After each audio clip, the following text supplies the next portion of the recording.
कहानी की शुरुआत होती है पद्मा और अंजलि से। पद्मा अंजलि से कहती है कि तुम्हारी माँ ने पूरा खाना खा लिया। वकील दीदी ने तुम्हारी आवाज सुनने के बाद झटपट सारा खाना खत्म कर दिया। तुम्हारे नाम से वकील दीदी पूरा खाना खा लेती है। तुम कब आओगी आरती, तुम कब आओगी? आरती कहती कि बस जल्द ही मेरा रिपोर्टिंग का काम खत्म हो जाएगा, उसके बाद मैं आ जाऊंगी। मुझे यह बात सुनने के बाद बहुत ज्यादा खुशी हुई कि माँ ने मेरी आवाज सुनने के बाद सारा खाना झटपट खा लिया। नहीं तो मेरे को माँ को खाना खिलाने में कितना ज्यादा समय लग जाता है। माँ खाना ही नहीं खाती है, पता नहीं कितनी ज्यादा जिद्दी हो गई है। लेकिन आज मैं बाहर रिपोर्टिंग के काम से आई तो माँ ने मेरी आवाज सुनने के बाद अपना खाना खा लिया। यह तो बहुत अच्छी बात है। आरती कहती है कि कुछ ही समय में मेरा काम खत्म होने वाला है, उसके बाद मैं घर आने के लिए निकल जाऊंगी। जब तक आप माँ का ख्याल रखना पद्मा दीदी। पद्मा कहती है कि अरे हाँ आरती, वकील दीदी का ख्याल तो मैं हमेशा से रखती आ ही रही हूँ और वकील दीदी का ख्याल मैं इतने समय से रख तो रही हूँ। तुम टेंशन मत लेना और तुम तुम्हारी रिपोर्टिंग पर ध्यान देना। वकील दीदी का ख्याल तो मैं रख लूंगी। इतना ही कहकर पद्मा फोन को काट देती है। अगले ही सीन में हम राघव सिंह राजपूत को देखते हैं। राघव सिंह राजपूत अमन की फोटो के सामने खड़े होकर बहुत ज्यादा रो रहे होते हैं। उसी समय वहाँ पर गौरव आता है और गौरव भैया से कहता है, आपको 21 साल हो गए भैया, आप अमन की तस्वीर के सामने खड़े होकर रो रहे हो। ऐसा कब तक चलेगा भैया, ऐसा कब तक चलेगा? अब अमन मर चुका है, अमन हमारी जिंदगी से जा चुका है। अब इसी गम को लेकर बैठे रहोगे तो कभी भी जिंदगी में सफल नहीं हो पाओगे, कभी भी जिंदगी में सुखी नहीं हो पाओगे। राघव सिंह राजपूत कहता है कि मेरे को सुखी नहीं होना मेरे को सुखी।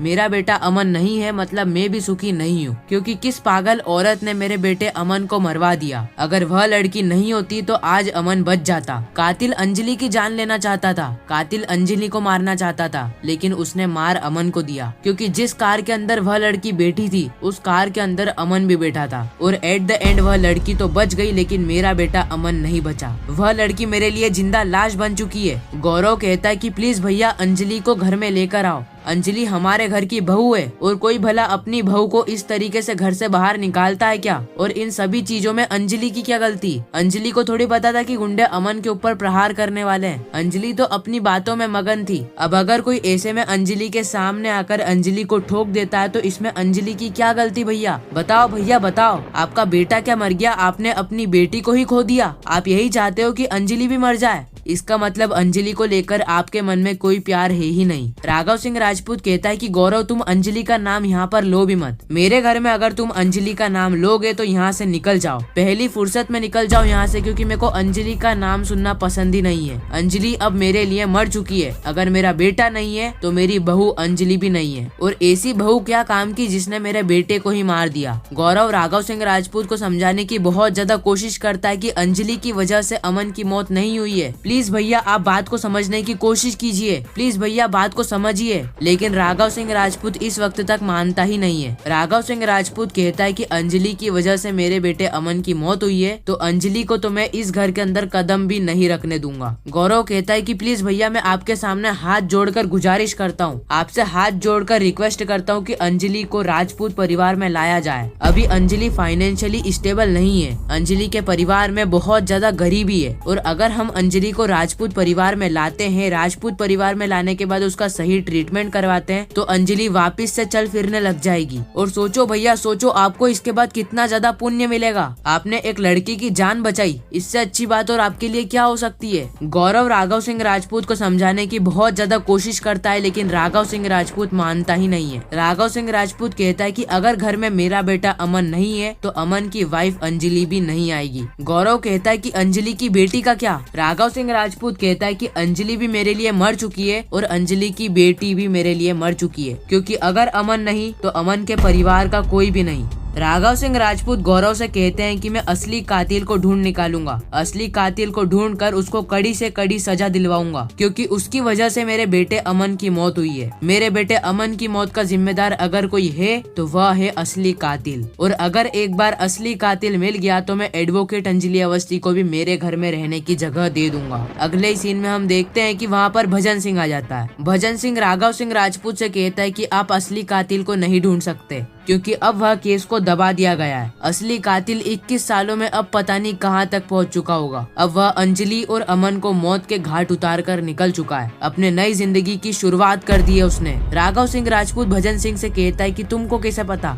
हाँ हाँ, अब पता चला मुझे, तुम चंद्रभान ठाकुर के साथ मिले हुए थे ना। तुमने तो चंद्रभान ठाकुर के साथ हाथ मिला लिया था, तुम तो मेरे खिलाफ चले गए थे। तभी सोचूं तुम इस केस को दबाने की कोशिश क्यों कर रहे हो। या तो असली कातिल चंद्रभान ठाकुर होगा या फिर उसका बेटा युवराज सिंह ठाकुर। अगर कोई कातिल है तो वह इन दोनों में से ही है। भजन सिंह राघव सिंह राजपूत को कहता है कि मैं आपके घर का दामाद हूँ, आप मेरे से ऐसे बात करोगे। राघव सिंह राजपूत भी भजन सिंह को चिल्लाते हुए कहता है कि तुम मेरे से ऐसे बात कैसे कर सकते हो। याद नहीं है तुमको 21 साल पहले तुम मेरे खिलाफ गए थे, तुमने तुम्हारा पहला केस लड़ा था और मेरे को कटघरे के अंदर खड़ा कर दिया था। और अगर कोई मेरे को उस समय बचाने आया था तो वह सिर्फ एक इंसान थी, एडवोकेट अंजलि अवस्थी। अगर एडवोकेट अंजलि अवस्थी उस समय पर नहीं होती तो आज शायद मैं जेल के अंदर सड़ रहा होता। अंजलि ने ही मेरे को बचाया है, लेकिन किसी ने अंजलि को भी मौत के घाट उतारने की कोशिश करी है। भजन सिंह राघव सिंह राजपूत से कहता है कि आप ऐसी बात कैसे कर सकते हो। अभी तो थोड़ी देर पहले आप कह रहे थे अंजलि से आपकी बहुत बड़ी दुश्मनी है,